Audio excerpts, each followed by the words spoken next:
Namaskar. Welcome to this session. Now we are proceeding to next Siddhi, which is Yogis' power of having knowledge of the subtle, knowledge of the veiled, and knowledge of the remote. This is called Sukshma Vyavahita Pratkrushta jnanam. So the Sutra is Pravrutti Alaka Sukshma Vyavahita Pratkrushta jnanam. So Pravrutti Alaka Nyasa, the Samyama on Pravrutti Aloka Nyasa. So what is this term?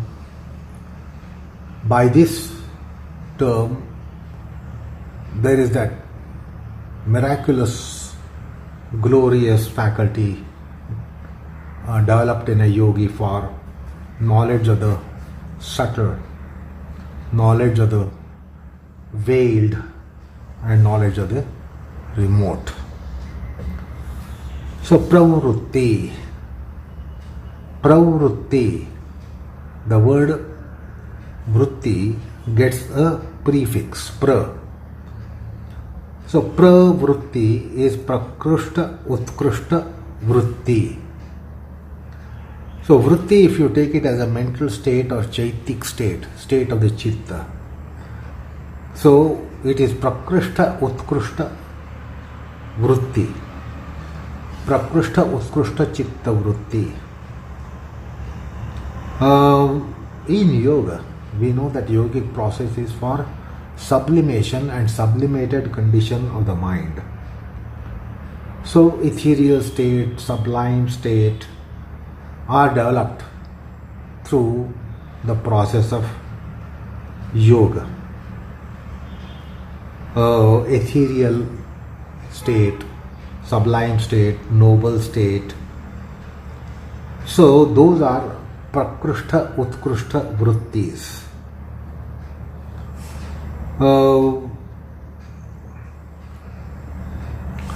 So they also are called in common man's parlance as Daivi vritti, celestial state of mind, frame of mind. Divya vritti, Daivi vritti. So these vrittis are definitely very, very lofty, noble compared to worldly, mundane, prapanchik vritti. So they have great heights. And these vrittis, the pravrutti that has been mentioned in the Sutra and in the Yoga Shastra, there are several pravrutti which get mentioned and which have got mentioned, such as Jyotishmana pravrutti, vishayavrutti pravrutti. So these are all noble states, and they have enormous heights. They are lofty, lofty vrittis, and they are marked as Parama Mangalya, Mangalata, Udattata, Divyata, Shantata, Prashantata, Vitaraga, Avikruta, Shuddha, Nirmala. So these are all predicates which we come across in the Yoga Shastra. So these are all Yoga Tantric vrittis that come to the mind. So in brief, Mangala vritti, auspicious, the supreme and quite pronounced state of auspiciousness in the mind. Udattata, magnanimous. Divya, glorious. Shanta, peaceful. Prashanta, exaltedly quiet and peaceful. Vitaraga vritti. Vitaraga means Vigataraga. So these are the vrittis which come in the process of yoga. And just now I told you about Jyotishmana vritti, vishayavrutti vritti, Vitaraga vritti. All these have got mentioned so far, and we have seen them in the Samadhipada. So these are Pratkrushta, utkrushta vrittis, and therefore they are called Pravrutti. So it's a technical term. The word Pravrutti should not be taken to mean as it means literally, but this is a technical term here. So the first term in the sutra here is Pravrutti Alaka Nyasa. So these vrittis have Aloka. These are luminous vrittis. Apart from being quiet, serene, sublime, sedate, etc., auspicious, there is also illumination in such vrittis. These are not marked by any darkness, but brightness. Noble mind is always a bright mind. Magnanimous mind is always a bright mind. Auspicious mind is always a bright mind. So there is that aloka, luminosity.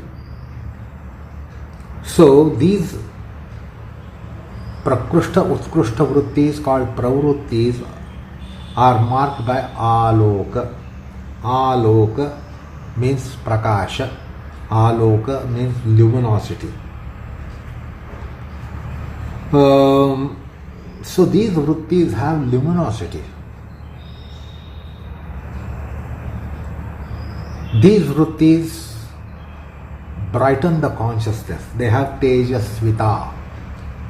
These vrittis invariably have tejasvita, that is called aloka or prakashatmakata.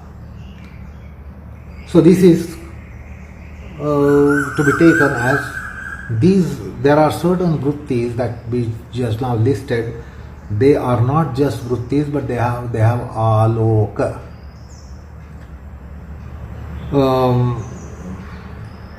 And nyasa means touch. Sparsha. Parisa sparsha. They have a touchstone effect.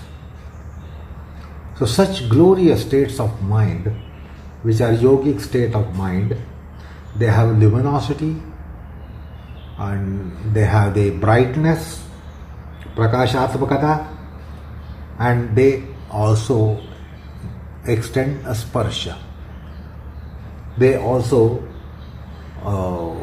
work as the word in vernacular is Parisa sparsha. Parisa means touchstone. So there is a touchstone effect. Wherever these vrittis touch, then there is that transmutation. What is this touchstone? Touchstone is kind of stone. If you touch it to any metal, that metal becomes gold. The metal is transmuted to become gold. So that is what is this Parisa. Parisa is a kind of stone, and this stone is referred to as touchstone. If it touches any metal, the metal becomes gold, or if it touches anything, that becomes gold. So this is a wonderful kind of expression that Patanjali has used, Pravrutti Alaka Nyasa.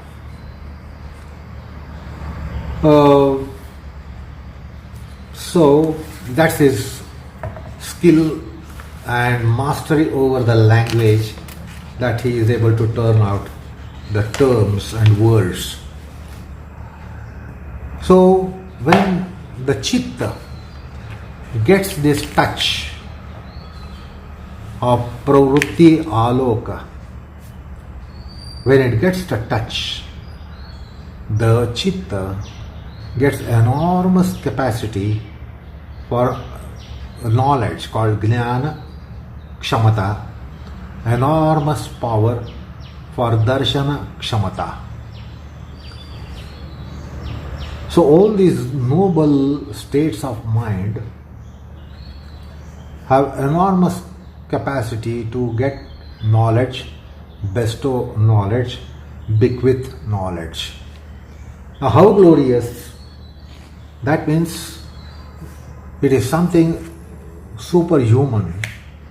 That is called sukshma jnanam, the knowledge of the subtle. Our human faculties do not give knowledge of certain subtle things, and that's why we say it is very subtle, I cannot see. It is very subtle, I cannot comprehend. It is very subtle, I cannot understand. So when the subtlety goes beyond a particular limit, then human faculties, human intelligence cannot grasp it. When the subtleness in physical shape of it becomes too subtle, subtlety extends the limit, then we can't even sight. Then we require microscopes and electron microscopes. So naked eyes cannot see certain things which are so subtle. Human intelligence cannot grasp certain things because they are very subtle. So that is called sukshma jnanam. Now with this Pravrutti Alaka nyasa, it is possible to get this superhuman ability of knowledge in the realm of the subtle.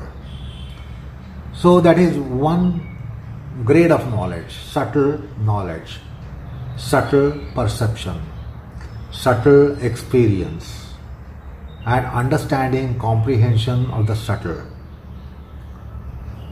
Then, apart from this subtlety, sukshma jnanam, there is second one called Vyavahita jnanam. Vyavahita means veiled. Something beyond the wall cannot be visible. Although it is a visible object, just because it is beyond the wall, beyond the curtain, it cannot be seen. Something in a container, opaque container, we cannot see unless we open the container. That's again human limitation, that something is covered, something is veiled, then we cannot be having perception. We cannot be having knowledge. We say it is closed and therefore I cannot know. Let it come into open, then I will know. So Vyavahita jnanam is such kind of knowledge which is simply called veiled object. Knowledge of the veiled object or knowledge of covered object. The object which when it is wrapped and covered, we can't see it unless we open the wrapper. So that's Vyavahita jnanam, and yogi can have X-ray eyes and X-ray vision and X-ray comprehension, X-ray kind of comprehension to comprehend even if something is veiled, something is covered. So that is also superhuman faculty. So that is also available by Pravrutti Alaka nyasa. The third category is called Pratkrushta jnanam. What is Pratkrushta? Pratkrushta means something that is very remote. Something that is very remotely placed or remotely existing. We cannot be sighting it. For simple reason, we say it is too far. It is too distant. So, in human capacities, we don't get knowledge of even that which is very remotely placed at a very, very, very long distance. Like we have so many bright stars, brighter than even our sun, but they are invisible. It is because they are very remote. Now, a star not visible is just because it is at a very distant location, such as tens of light years, hundreds of light years, thousands of light years. Now, even the sun, we are told that if this sun which is at 93 million miles, goes away and goes on going away more and more and more, the sun would become invisible to us if it goes beyond 55 light years away. Although sun is such a bright object in the sky, it would become invisible object despite being luminous, bright. As a star, it would be invisible at a distance of 55-60 light years. Once it goes that much away, the sun would become invisible to naked eyes. So our naked faculties, naked senses have a limitation. Now with this Pravrutti Alaka nyasa, this would go away. However distant, however remote, the knowledge would be there. So this is what Patanjali is stating in the Sutra. Pravrutti Alaka nyasa sukshma Vyavahita Pratkrushta jnanam. So by just touch, like touchstone effect, this is what would be resulting. So you can understand the realm of knowledge expanding exponentially, unimaginably for a yogi because of Pravrutti Alaka nyasa. This is the subject matter of the sutra. And we too experience sometimes unusual level of mind, state of mind, manovastha, but very rarely. And it only gives us sense of accomplishment. It gives us incomparable satisfaction and contentment.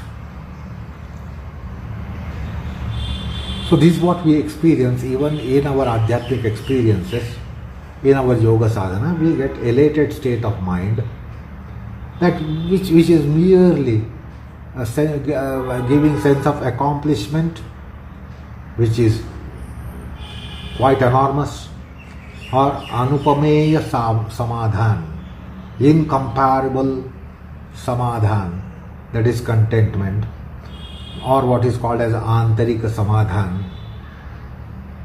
But for yogi, there are great endowments by such pravrittis.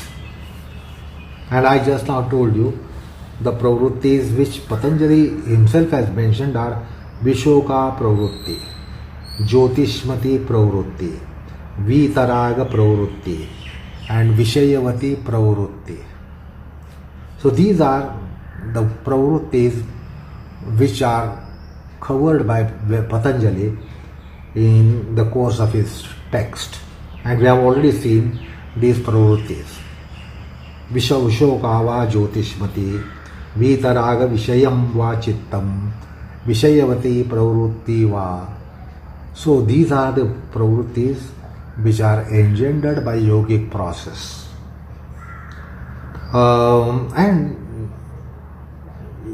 even without samadhi, we can experience some of these pravrittis. Although we are not able to attain samadhi, yet we can have these lofty states of mind as endowments of yogic processes. Of course, then we have these such lofty experiences for a short while, like lightning in the sky, and again we are back to square one. But this touchstone effect, which is available for a yogi, it doesn't happen like that. It can persist. It can stay on and on and on. And then the mind will be ever Udattata, ever Shanta, ever Kshanta, ever Uparata, ever Prasanna, ever Mangalamaya, ever Pavitra.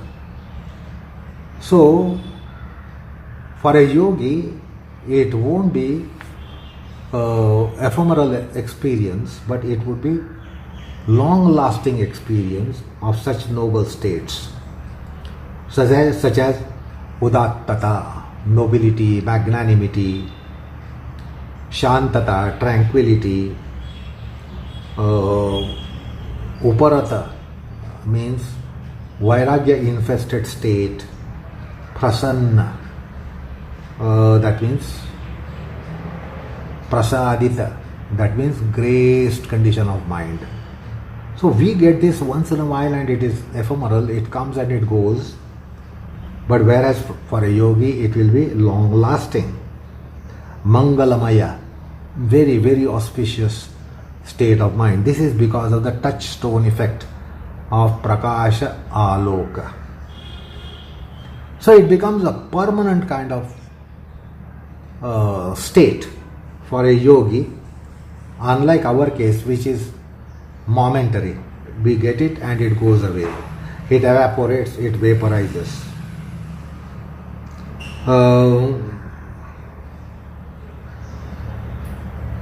And when it is long lasting, everlasting in a yogi, then he gets these powers of superhuman knowledge, sukshma, vyavahita, Pratkrushta, jnanam.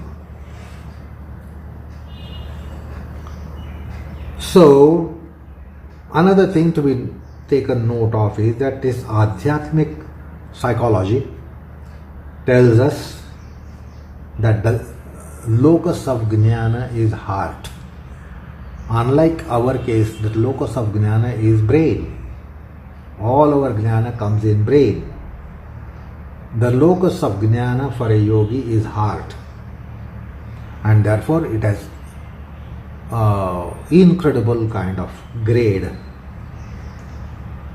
And I recall the 15th verse of 15th chapter of Bhagavad Gita, Sarvasya cha mrudi sannivishtaha mattaha swatir jnanam apohanam cha. So he says, I reside in the heart of all. Now, is it not a touchstone effect kind of thing? If he is in the heart, he can be touchstone-like. And from him ensues all kinds of knowledge, smriti, jnana, viveka, tarka, etc., etc.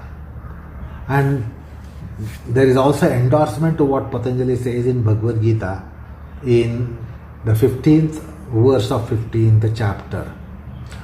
Now, another analysis from guna perspective tells us that the Rajatama gunas are greatly diminished and it becomes pure sattvic or major sattvic state of Chitta.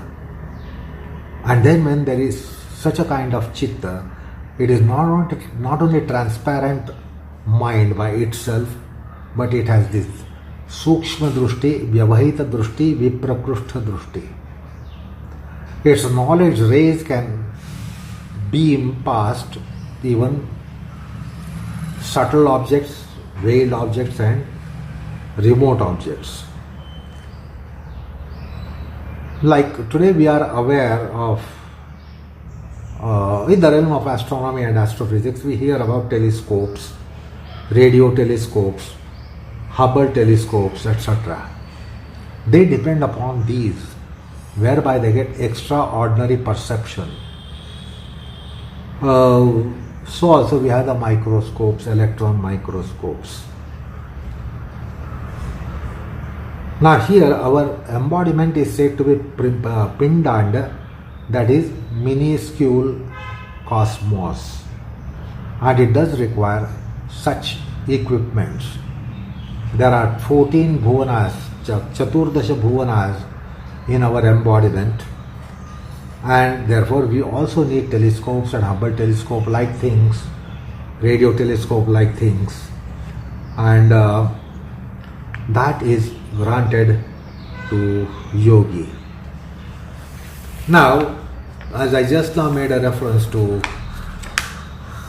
Chaturdasha Bhuvanas, that our embodiment contains 7 heavenly planes and 7 infernal planes. This has been referred to immediately in the next sutra. That is the sutra on Surya Samyama. So Patanjali tells us Surya Samyamat Bhuvana Jnanam. Since the microcosm is within, which has been just now told by Adhyatmic revelation, that we have whole universe in our embodiment in a miniature scale. Therefore, with this reference, Patanjali goes to Samyama about knowledge of the Chaturdasha Bhuvanas, the 14 Bhuvanas. But before going into that, let's look into Vyasa's commentary here. So Vyasa tells us here, he says, Pravrutti Alaka Nyasat Sukshma Vyavahita Pratkrushta jnanam. So, what are these pravrittis? He explains these. Jyotishmati pravrutti ukta manasaha tasya ya alokaha tam yogi sukshmeva vyavahiteva viprakrushteva arthe vinyasya tam artham adhigachyati. Just makes one statement to explain all that which I took nearly 20 to 25 minutes. So Jyotishmati Pravrutti Ukta. Jyotishmati Pravrutti has already been explained. That has Prabha, that has Aloka, that has that luminosity of such a kind that one can get the knowledge of the subtle, knowledge of the veiled, and knowledge of even remote. So these beams of subjectivistic luminosity can fall on these objects and they give us the artha jnanam. They give us the knowledge of those objects which are either very subtle or very remote or even covered and veiled. So he has a very short commentary which is opening out the sutra, that's all. And that is what I try to explain you during the course of this session, that how yogi has that extraordinary faculty developed by just nobility of the mind. And that's why Adhyatma Jnana is something which needs the Shila, the purity of consciousness. The worldly knowledge can come to ignoble people. There are many people who are ignoble, but they are having exalted knowledge of the worldly realm. It doesn't need character. It doesn't need Shila. It doesn't need purity. So material knowledge doesn't need all that. It doesn't need the transparency of the psyche and consciousness. But in spiritual realm, you can't get knowledge unless the consciousness is transparent, sublime, and ennobled by qualities such as Pavitra, Mangalya, etc., etc. So that is what this sutra is mentioning. And now, since the mention came to objects which are very remote. Now remote means what? The celestial bodies are all remote. They are at a distance of some tens of light years. Apart from sun, the next star, which is called Proxima Centauri, is at a distance of 4.2 light years. So apart from these planets and sun and moon, everything in the sky is at an enormous distance. The stars that you see in the sky, apart from planets, they are placed at such an enormous distance, minimum being 4.2 light years. And then all those stars are beyond those distances, 5 light years, 10 light years, 20 light years, 50 light years, 100 light years, 500 light years, 1000 light years, 2000 light years. So these are enormous distances. And that is why the mention of Pratkrushta jnanam is to be understood here. And since this Pratkrushta or remote objects got mentioned, Patanjali very rightly goes to describe the Bhuvanam. Bhuvanam means the entire scheme of cosmos. Our terrestrial plane, then the celestial plane above and infernal plane below. And that is why the next sutra comes to mention Bhuvana Jnanam. You see the logical sequencing here also. So with that we are going to end this session and we'll proceed to next sutra in our next session. Namaskar all of you.